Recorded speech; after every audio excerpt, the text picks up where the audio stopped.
term depression, it just made it so much easier to deal with. Was not being able to talk to anyone because I don't think anyone understood what I was experiencing. So there were days when, of course, I think every day was a challenge to sort of I didn't know how the day was going to pan out for me. Deepika ji को सुनने के बाद हम सभी ने ये अंदाज़ा तो लगा ही लिया है कि आज का टॉपिक हमारा क्या है. Of course it's depression and anxiety. कुछ लोग सोच रहे होंगे कि डिप्रेशन और एंग्जाइटी तो दोनों एक ही बातें हैं, दो टॉपिक तो नहीं है ये. ऐसा नहीं है. Depression and anxiety both are mental disorders.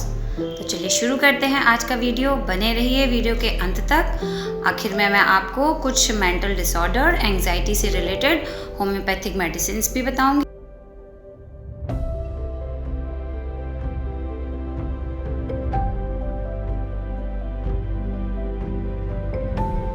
नमस्कार दोस्तों, आपका स्वागत है मेरे YouTube channel doctor Neha Mishra में. आज हम बात कर रहे हैं एंग्जाइटी और डिप्रेशन के बारे में. पहले हम जानते हैं एंग्जाइटी और डिप्रेशन कैसे डेवलप हो रहा है. आज से कुछ समय पहले से ये वर्ड इतने ट्रेंड कर रहे हैं, आप जिसको देखिए वो सभी एंग्जाइटी और डिप्रेशन के बारे में बात करते हुए नज़र आते हैं. इस भागती हुई ज़िंदगी में अपनी रफ्तार को कायम रखने के लिए हर इंसान कोशिश कर रहा है कि कैसे भी रेस में बने रहें.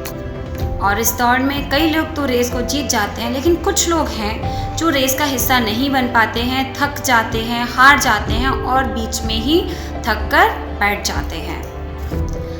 खासकर यंगस्टर्स में ये प्रॉब्लम बहुत देखी जा रही है, जो अपना पैशन फॉलो करना चाहते हैं, जॉब ओरिएंटेड हैं, बाहर जाकर जॉब करना चाहते हैं, बाहर चले भी जाते हैं, लेकिन वहाँ पर जो एटमॉस्फेयर मिलता है वहाँ जब वो एडजस्ट नहीं कर पाते हैं, वर्क प्रेशर होता है, लोड बढ़ता है, तो धीरे धीरे उनमें एंग्जाइटी के सिम्टम्स आने लगते हैं.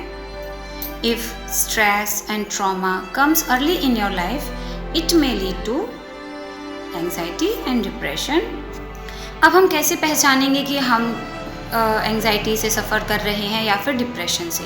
ये दोनों ही टर्म्स अलग अलग हैं, दोनों ही मेंटल डिसऑर्डर हैं, बस साइमल्टेनियसली पैरेलली एक दूसरे के साथ पाए जाते हैं. मैं आपको एक एक करके दोनों का डिफरेंस समझाती हूँ. एंग्जाइटी हम लोग सोचेंगे कि ये तो कॉमन है, चिंता करना, फिक्र करना, वरीड होना. Obviously it's normal. बट जब हमारी स्ट्रेस या फिर एंग्जाइटी नॉर्मल लेवल से ज़्यादा हो जाती है, जब हम अपनी किसी भी टॉपिक को लेके पूरे टाइम सोचते रहते हैं, उसी बात पे हमारा सारा थॉट आकर रुक जाता है, वो धीरे धीरे एंग्जाइटी में कन्वर्ट हो जाता है, जिसको हम कॉमनली कहते हैं कि अरे वो तो देखो अपने काम के लिए ऑब्सेस्ड है, पागलपन है उसके अंदर. और वो इस हद तक बढ़ जाए कि आप उस थॉट पर कंट्रोल नहीं कर पाएँ, वो थॉट आपको हर समय परेशान करे. इसमें आपको क्या फील होगा? कभी कभी बॉडी में कंपन आना शुरू हो जाता है. इट्स लाइक बॉडी शेकी होने लगती है. आपको बहुत ज़्यादा ओवरवेल्म्ड हो जाते हैं आप अपनी उस थॉट को लेकर. आप कोई टारगेट पूरा करना चाहते हैं तो आप 24 घंटे आप सोते जागते, आपके दिमाग में वही एक थॉट घूमता रहता है, और जिसके परिणाम से क्या होता है, बॉडी में पल्पिटेशन बढ़ जाना, यानी हम फील करते हैं घबराहट जैसा, बेचैनी होना, जिसे हम रेस्टलेसनेस, एजिटेशन कहते हैं. आप ये दोनों चीज़ें साथ में फील करेंगे. और सबसे इम्पॉर्टेंट कि आप खुद से इसे कंट्रोल नहीं कर सकते हैं. आप सोच रहे हैं कि मुझे घबराहट, बेचैनी हो रही है, बट आपको ये समझ नहीं आ रहा है कि क्यों हो रही है, मैं इसे कैसे कंट्रोल करूं. और जब धीरे धीरे यही एंग्जाइटी अटैक्स हमें बढ़ते रहते हैं, ये कन्वर्ट हो जाते हैं डिप्रेशन में. अबाउट 60% पीपल जो हैं उनमें ये दोनों चीज़ें वाइस वर्सा पाई जाती हैं. एंग्जाइटी एंड डिप्रेशन साथ ही साथ चलते हैं.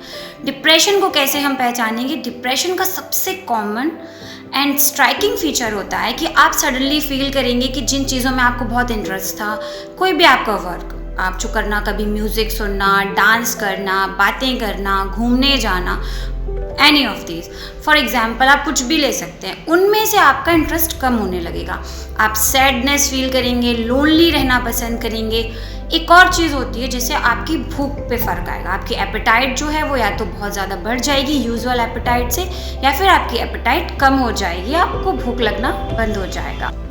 तो हमें ये जानना बहुत ज़रूरी है कि क्या जो हमें एंग्जाइटी या जो हम चिंता कर रहे हैं, जो हमें वरी है हमारे फ्यूचर, करियर, हमारा जॉब, एनीथिंग एल्स, वो किस लेवल पर है। क्या हम उससे कोप अप कर पाते हैं या फिर वो हमें इस तरह के सिम्टम्स में कन्वर्ट हो जाती है, घबराहट होना, बेचैनी होना, बहुत ज़्यादा स्वेटिंग होना, हाथ पैरों का ठंडा पड़ जाना, तो ये साइन है एंग्जाइटी अटैक की।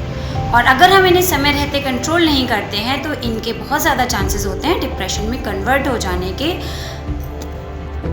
अब सवाल ये उठता है कि how to deal with these situations. बहुत सारी चीज़ें हैं, मैं आपको बताती हूँ। एक्सरसाइज कर सकते हैं, अपनी डाइट बैलेंस कर सकते हैं, इसको मैं आगे एक्सप्लेन करूँगी। पर एज़ पर माई थॉट, जैसा मैं एक सोच रखती हूँ कि इन सब चीज़ों से लड़ने के लिए सबसे इम्पॉर्टेंट है हमारा नज़रिया, हमारी सोसाइटी और हमारी सराउंडिंग, कि हमारे आसपास कैसे लोग हैं, कौन हैं, हमें जो समझते हैं या नहीं समझते हैं। जैसे कि स्टार्टिंग में आपने वीडियो में देखा होगा, दीपिका जी भी यही बोलती हैं कि जब हम इस फेज से गुजर रहे होते हैं, जब हम फील कर रहे होते हैं कि हम क्या फील कर रहे हैं, हमें एग्जैक्टली वर्ड्स नहीं पता है, टर्म्स नहीं पता है, बट उस समय जब आपसे कोई कहता है कि I am here, I understand, that's very important, कि आपकी जो मैकेनिज़्म है ठीक होने की वो वहीं से शुरू हो जाती है। जब आपसे कोई कहता है कि मैं समझ सकता हूँ या मैं समझ सकती हूँ कि तुम क्या महसूस कर रहे हो। एंग्जाइटी और डिप्रेशन के केसेस में सबसे ज़्यादा रोल होता है फैमिली का, फ्रेंड्स का।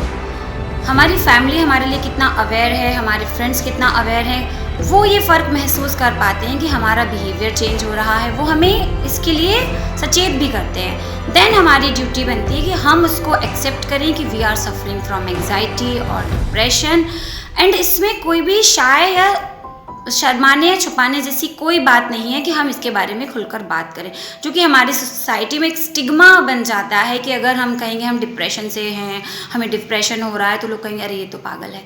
ऐसा नहीं है। तो इस फियर को निकालना बहुत इम्पॉर्टेंट है। हमें अपनी इस प्रॉब्लम को डिस्कस ज़रूर करना चाहिए, छुपाना नहीं चाहिए अपने क्लोज वन, नियर वन से, आप जिस पर ट्रस्ट करते हैं, खासकर अपने पेरेंट्स से, और उनको ये बताएं कि आप क्या फील कर रहे हैं। भले ही आपके पास वर्ड्स नहीं हैं, आप उसको एक्सप्लेन करें, how do you feel, that's very important. इसके साथ साथ आप मेडिटेशन करिए, योगा करिए, अपना मूड चेंज करने के लिए रिलैक्सिंग जो भी एक्सरसाइज हैं वो कर सकते हैं, लाइक आजकल जुम्बा है, एरोबिक्स हैं, आप अच्छा म्यूज़िक थेरेपी भी ले सकते हैं, एंड प्लस आप न्यूट्रिशियस डाइट भी अपने फूड में शामिल कीजिए, जैसे कि आप रिफ्रेशिंग जूसेस, कैंडी, चॉकलेट्स, जो हमारे मूड को इन्हेंस करते हैं। इन सारी टर्मिनोलॉजी, सारे एक्सप्लेनेशंस के अलावा सबसे इम्पॉर्टेंट है ये जानना एक वर्ड, हमारे सराउंडिंग्स को, हमारे दोस्तों को और हमें खुद को। समटाइम्स हमारे पास सिर्फ एक शब्द होता है कि I am not feeling well. Reason हमें भी नहीं पता है क्या रीज़न है, but always we use to say I am not feeling well, मुझे अच्छा नहीं लग रहा है।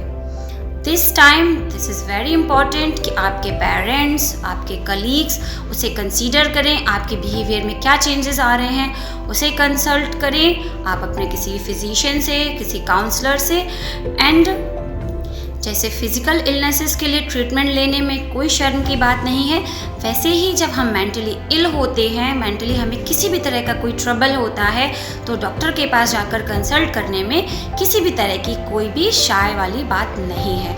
कुछ लोग फियर करते हैं कि अगर हम इसके लिए ट्रीटमेंट लेंगे तो वहाँ पर एंजियोलाइटिक ड्रग्स होते हैं, नींद की गोलियाँ होती हैं, तो that's why we are using homeopathy for all these mental disorders. Homeopathy का जो मोड है एक्शन का, वो मैंने पहले भी बताया, इट्स वेरी माइल्ड, जेंटल, ये आपको किसी भी तरह से कोई हार्म नहीं पहुँचाता है। आप सेफली होम्योपैथिक मेडिसिन का यूज़ अपने मेंटल जो भी प्रॉब्लम्स हो रहे हैं उनके लिए कर सकते हैं, बिकॉज होम्योपैथी हमेशा हमारे सिम्टम्स को ट्रीट करती है। तो आप अगर घबराहट, बेचैनी, जो वर्ड्स हैं आप एक होम्योपैथिक फिजिशियन को बता सकते हैं that you are not feeling well, आपको अच्छा नहीं लग रहा है, आप दुखी महसूस करते हैं, काम करने में मन नहीं लगता है, कहीं आने जाने में अच्छा नहीं लगता है, ये सारे सिम्टम्स कंसीडर करके आपको फिजिशियन बहुत अच्छे होम्योपैथिक मेडिसिन दे सकते हैं और आप बहुत जल्दी रिकवर कर जाएंगे। ट्रीटमेंट के साथ साथ इसमें काउंसलिंग का बहुत इंपॉर्टेंट रोल होता है, और होम्योपैथिक फिजिशियन बहुत अच्छे काउंसलर भी होते हैं, वो आपकी काउंसल करेंगे। आप अपने नियर वन से भी, जो आपको बहुत अच्छा लगे कि उनकी बातें अच्छी लगती हैं, आप उनसे भी काउंसलिंग ले सकते हैं।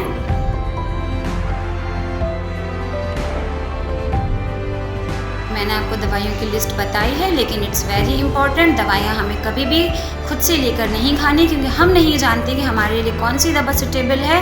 तो ये डिसाइड करना एक फिजिशियन का काम है। आप एक एक्सपर्ट फिजिशियन से सलाह लें, उसके अकॉर्डिंग अपना ट्रीटमेंट लें, अपनी काउंसलिंग कराएं, and along with positive approach, positive affirmation के साथ आप बहुत जल्दी एंग्जाइटी जैसी प्रॉब्लम और डिप्रेशन से बाहर आ सकते हैं। So stay fit, stay healthy. और अगर अभी तक आपने चैनल को सब्सक्राइब नहीं किया है तो please do subscribe, like and share. Thank you for watching.